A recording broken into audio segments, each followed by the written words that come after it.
Hello, my name is Cate Billings. During this first Sunday of Lent, the scriptures speak to us about our weakness as humans, the temptations and desires of this world, and our need for Jesus in our lives. The season of Lent is a time for us to focus our hearts and minds on Christ. In the gospel, Jesus sets us an example for how we can begin to make this change in our lives. He resists the temptations of Satan and relies on his trust in God to stay strong in his will. In his first temptation, Satan tells Jesus to turn stones into loaves of bread, for he had eaten nothing during his 40 days in the desert. Jesus' reply, "One does not live by bread alone," reminds us that we need more than material things on this earth. Many of us rarely ask where our material products come from, and many more become victims of unconscious consumption. These products that we consume are not inevitably harmful. It is the lack of appreciation for these goods that makes them harmful. Everything can lead us to God if we only use it properly, willfully, and adequately. When we abuse things and take them for granted, we begin to get ourselves into trouble. Everything in this world is loved by God, or else it would not exist. When we do not acknowledge this love and we take our products for granted, we are, indirectly, taking advantage of God's love. In his first principle and foundation, St. Ignatius talks about how when we let material goods become the center of our lives, they displace God and get in the way of our relationship with him. We must consider what cost our material products come at and how they may become more important than love of God and others.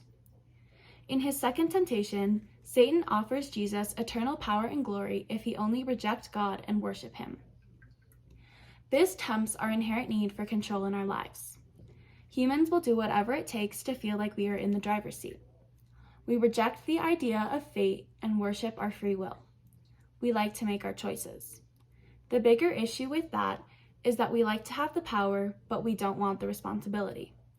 We as humans love praise for doing something good, but we also must accept the criticism of our poor choices.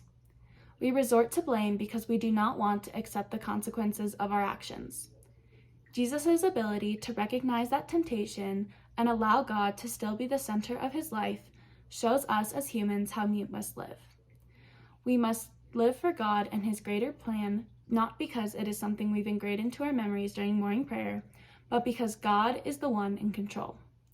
We must surrender ourselves to the fact that we are not all-powerful, we are not all-knowing, and we are not perfect. In his final temptation, Satan asked Jesus to test God's power. This demonstrates humanity's need for proof.